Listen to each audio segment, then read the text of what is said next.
Bonjour à tous, c'est Nelzak. Alors aujourd'hui, je vais vous parler d'un jeu qui s'appelle Murmure intérieur, les messages de ma maison. Donc c'est un jeu qui est 100% français, la créatrice est française, la fabrication est française. Ce jeu était disponible en précommande sur la plateforme de financement participatif Ulule. L'objectif a été atteint sans problème. Moi, j'en avais également beaucoup parlé sur les réseaux sociaux à ce moment-là. Peut-être d'ailleurs que vous vous l'êtes procuré grâce à moi. En attendant, si vous ne vous l'êtes pas procuré, c'est pas un problème puisqu'il est disponible depuis son impression directement sur le site de la créatrice, Audrey Casilda. Donc moi, je vais vous mettre de toute façon dans les détails de la vidéo le lien vers la boutique de la créatrice. Alors quand je dis détails de la vidéo, c'est sous la vidéo, vous avez une petite flèche à droite, vous cliquez dessus et vous avez un texte qui s'affiche. Et là, donc, il y aura notamment le lien de la boutique d'Audrey Casilda. Alors, ce jeu, il est vraiment très original, je dirais même unique, puisque c'est un jeu qui, comme son nom l'indique, est orienté vers le bien-être du lieu d'habitation. Alors, la créatrice du jeu, Audrey, elle a suivi une formation en décoration d'intérieur, mais également en géobiologie. Donc la géobiologie, c'est l'étude des énergies au niveau notamment du sol, pour voir un peu comment les énergies se placent et se situent par rapport à la maison, par rapport au sol, par rapport aux ondes environnantes. Voilà, c'est vraiment tout ce qui est électromagnétique, tout ce qui est nappe phréatique, s'il y a des installations pas très loin de chez vous. Voilà, donc en fait, ça étudie tout ça pour pouvoir remédier aux problèmes énergétiques que votre lieu d'habitation pourrait avoir. Et le Feng Shui, bon, bah, ça pour le coup, vous devez connaître puisque donc Audrey a également une formation, a suivi une formation en Feng Shui occidental. Donc le Feng Shui, vous devez sûrement connaître, je ne vais pas vous expliquer ce que c'est. Ici, ça nous concerne nous particulièrement puisque c'est du Feng Shui occidental, donc c'est vraiment adapté à notre mode de vie, à nous.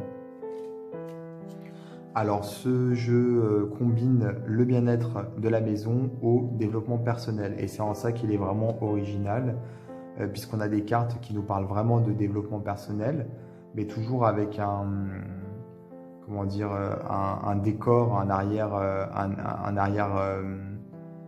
un fond en fait lié à l'habitation, mais on a également des cartes qui sont vraiment liées au Feng Shui, avec des conseils, avec des manières en fait de nous aider à instaurer chez soi une ambiance et des énergies vraiment positives. Alors ici dans le petit dépliant, nous avons le mot de l'auteur. Alors ici des remerciements et ici le mot de l'auteur que je vais vous lire. Notre espace de vie est le second corps qui nous abrite, mais aussi le témoin de ce que nous y vivons jour après jour. Il dépeint notre intériorité avec une justesse dont nous n'avons pas toujours conscience. Il influence notre état d'esprit et nos vies, suivant la manière dont nous choisissons de l'investir. Il accueille les parts de nous-mêmes qui nous demandent qu'à être manifestées au monde. J'ai créé cet oracle comme un véritable outil de développement personnel à travers la décoration et le bien-être chez soi. Car si les murs ont des oreilles, ta maison a, elle, des messages à te révéler. Je t'invite à découvrir ces murmures intérieurs en laissant ces 33 cartes te guider. Lorsque tu en ressens le besoin, tire une carte au hasard et laisse-toi imprégner par son message. Bon voyage intérieur, Audrey. Donc, à propos de l'auteur, et ici on a à propos de l'illustratrice. Alors l'illustratrice, c'est Audrey Boulogne, qui a créé l'atelier Exanto. Exanto, en langue de l'espéranto, ça veut dire émotion. D'ailleurs, je vais vous mettre le lien vers le site internet de l'illustratrice également, comme ça vous aurez tous les éléments à disposition. Donc effectivement, pour utiliser ce jeu, il suffit de tirer une carte. On peut tirer une carte tous les jours, une carte par semaine, on peut tirer une carte quand on a envie, tout simplement. On lit le message, on regarde l'illustration et on médite là-dessus, on réfléchit là-dessus, on applique les conseils. Donc c'est un jeu qui est ludique, c'est un jeu qui est pratique et qui est utile au quotidien. Les illustrations, comme vous pouvez le voir, elles sont très jolies, elles sont très simples, épurées. Il y a un côté très fin, très délicat également, avec de très belles couleurs. Les cartes sont grandes, comme vous pouvez le voir, elles sont larges également. Ici, par exemple, je vais vous lire le message. Invite la nature. Les plantes te donnent un sentiment de sérénité, de sécurité et permettent de te ressourcer. Elles t'aident à enlever les mauvaises herbes de ton mental pour semer de nouvelles graines porteuses de joie et d'inspiration créatrice. C'est vrai que d'avoir des plantes et des fleurs à la maison, c'est vraiment source de bien-être. Exprime ta gratitude. Exprime ta gratitude, la gratitude que tu éprouves pour avoir un toit, être à l'abri et au chaud quand le temps est maussade, te sentir protégé et en sécurité quand tu fermes la porte de ta maison, avoir la possibilité de te reposer après une journée difficile. Remercie l'univers pour tous ses bienfaits. Donc vous voyez cette carte par exemple, il n'y a pas de conseil de design ou de feng shui ici. Par contre, il y a une manière de penser, une façon d'être en fait, être dans la gratitude. Donc ça s'applique à la maison, mais ça peut s'appliquer d'une manière générale. Donc c'est pour ça que c'est vraiment très intéressant. Et c'est vrai qu'on veut toujours plus grand, une maison plus belle, alors que les gens devraient être contents d'avoir un toit au-dessus de la tête, de se sentir en sécurité. Et c'est vrai que quand moi je rentre chez moi, après voilà, une journée éprouvante, je me sens tout de suite beaucoup mieux reposé au bout de quelques minutes, même parfois. Quelquefois, j'arrive chez moi et je suis épuisé. Et une fois que je m'installe chez moi, je retrouve toute mon énergie. Je me sens tout de suite beaucoup mieux. Et donc, c'est vrai que la maison est là pour nous protéger. On peut se reposer lorsqu'on est chez soi. Et tout nous paraît beaucoup plus simple et beaucoup plus facile quand on est à la maison. Enfin, normalement, bien entendu, si ce n'est pas le cas, c'est qu'il y a un problème. Et on doit remercier l'univers pour cela, puisque c'est très important de se sentir bien chez soi. Prends soin de ton intérieur. Ta maison est un second corps qui t'enveloppe et dont tu dois prendre soin. Tout comme toi, elle a besoin de s'aérer, de respirer, de s'alléger, de se soigner. Ouvre les fenêtres chaque matin pendant 15 minutes afin que l'air se renouvelle. Inspire et expire avec elle. Range et nettoie régulièrement pour bien faire circuler l'énergie vitale et veille à réparer ce qui a besoin de l'être. Oui, c'est important de faire du tri, c'est important de ranger, tout ça pour qu'on se sente bien également. C'est important d'aérer, même au niveau de la santé. Et c'est vrai que voilà, on peut faire un parallèle entre soi et la maison. D'ailleurs, c'est le cas dans l'illustration qui est très très jolie. Et quelquefois, on a besoin pour se sentir plus clair dans la tête de ranger chez soi. C'est important et c'est vrai, je suis tout à fait d'accord. Et d'aérer pour s'aérer soi-même. Aide-toi des cristaux. Les cristaux peuvent harmoniser la circulation énergétique, au sein de ta maison et lui apporter leur protection. Aide-toi de ces précieuses pierres afin d'élever l'énergie de ton espace et de ton esprit en choisissant les cristaux pourvus des propriétés en résonance avec tes besoins et ceux de ton lieu de vie. Alors oui, tout à fait. Moi j'ai des cristaux un peu partout, notamment autour des appareils électromagnétiques pour absorber justement les ondes.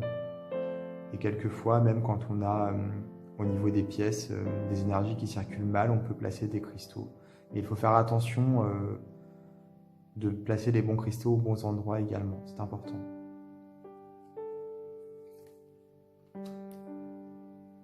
Pense d'éco-responsabilité. Prends conscience que tout ce que tu fais entrer dans ta maison peut impacter ton énergie et ta santé, comme celle de la planète. Choisis de préférence des matières comme le lin ou le coton bio, du mobilier composé d'éléments naturels, organiques ou recyclés, et pense aux produits de seconde main pour parfaire ta décoration. Il y a vraiment beaucoup de conseils. Ose la couleur, célèbre les événements heureux, aménage un espace sacré. Ah oui, ça c'est très important. C'est très important d'avoir son espace sacré pour pouvoir se recueillir, pour pouvoir prier, pour pouvoir méditer, pour pouvoir se sentir particulièrement en harmonie avec les énergies de l'univers. Change de lieu de vie. Tu peux ressentir l'envie profonde de t'ouvrir à ton futur et éprouver une volonté de changement soutenue par un nouveau lieu de vie qui va accompagner ta transformation intérieure. Cherche en toi ce que tu souhaites devenir afin de créer l'élan du renouveau qui te mènera vers ce à quoi tu aspires, car tout part de toi. Purifie ton lieu de vie avec de l'encens, avec des herbes. Accueille l'amour. Prends soin de ton corps. Ah oui, bah ça c'est important également. Et ça paraît évident, mais honnêtement, non, ça ne l'est pas forcément. Pour beaucoup de personnes en tout cas, qui prennent pas le temps en fait de se détendre, prendre des bains, mettre des huiles, voilà, faire vraiment ce qu'il faut pour se sentir bien à l'extérieur et à l'intérieur. Offre-toi des fleurs,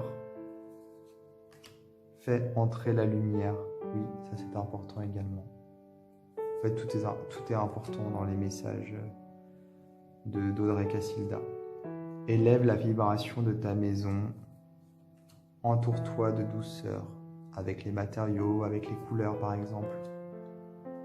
Aime ta maison. Ça c'est valable pour tout, hein. Si on envoie des énergies positives, on en reçoit en retour. Donc c'est valable également pour la maison. Préserve ton sommeil. Ah oui, ça oui, effectivement, et ça je ne le suis pas, je ne suis pas du tout là-dessus, il faut que je travaille. Éteindre les écrans plusieurs heures avant d'aller se coucher, ne pas emmener dans sa chambre le téléphone. Ça malheureusement, je ne suis pas au point. Décor en conscience. Alors ça oui, effectivement, quand on met des décorations qui sont dans la spiritualité, qui sont dans l'amour, ça aide puisqu'on va les voir tous les jours, même si on ne s'en rend pas forcément compte à force, mais tout de même, on a les énergies qui circulent différemment. Abrite tes rêves. Laisse circuler le souffle vital. Appréhende ton environnement.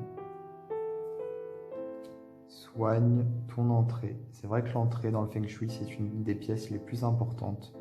Ton entrée est un sas entre le monde extérieur et ton monde intérieur.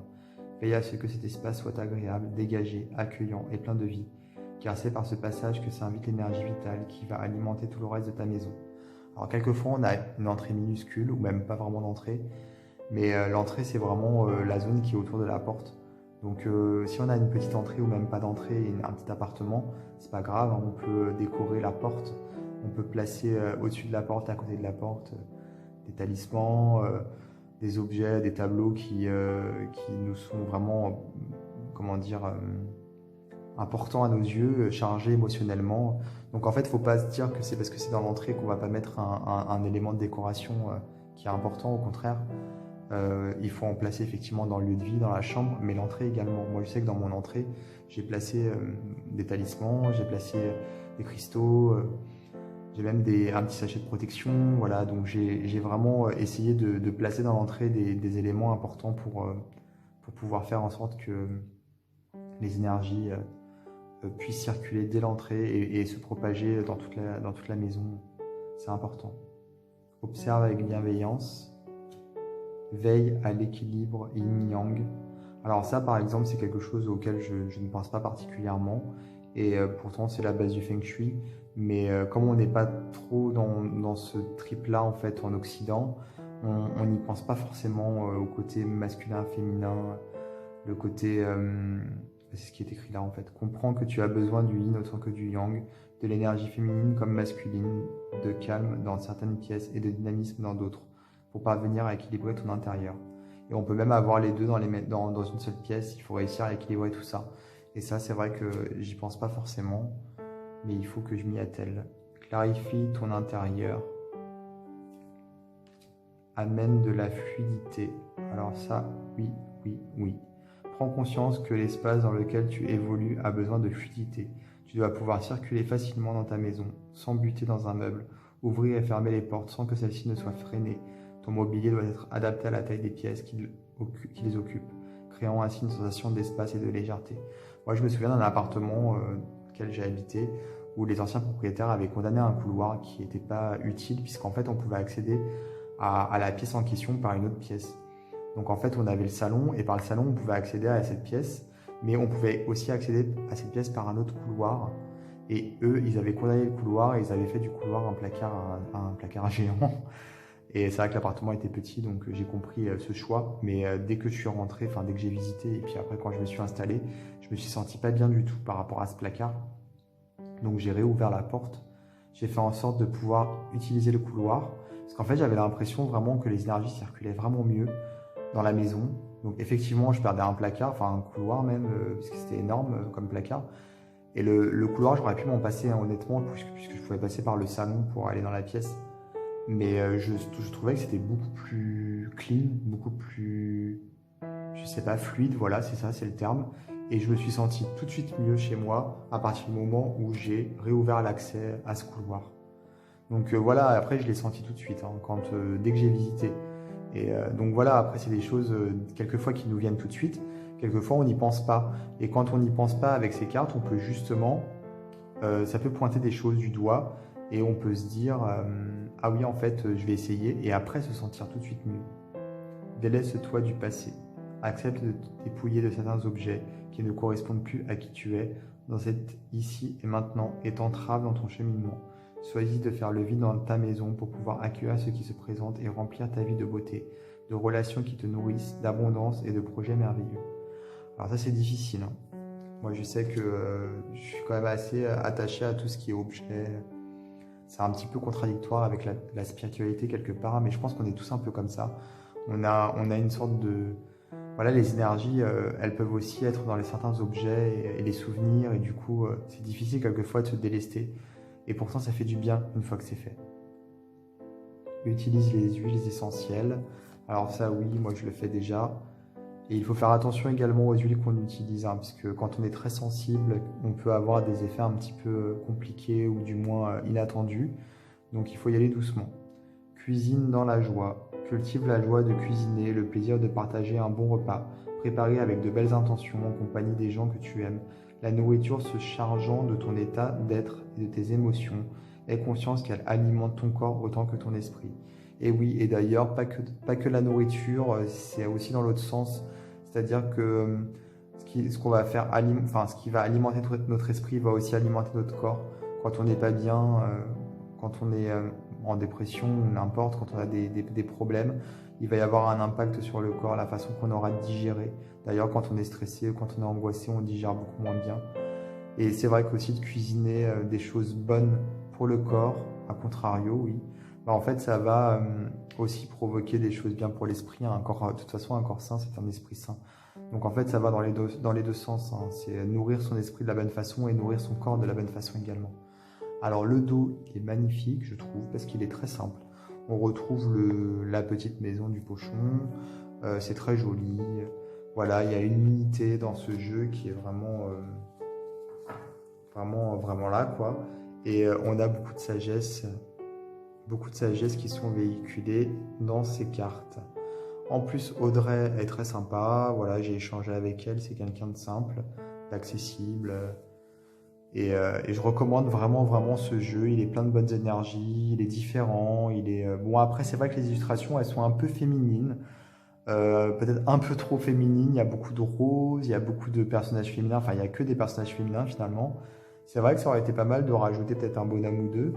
Mais bon, après, voilà, c'est pas très grave en soi. Donc, comme je le disais, je vais vous mettre dans les détails de la vidéo le lien vers la boutique. Alors, n'hésitez pas à regarder. N'hésitez pas également à vous abonner à ma chaîne YouTube et à activer les notifications pour être prévenu des prochaines vidéos que je vais poster. Voilà, je vous dis à très bientôt pour d'autres vidéos.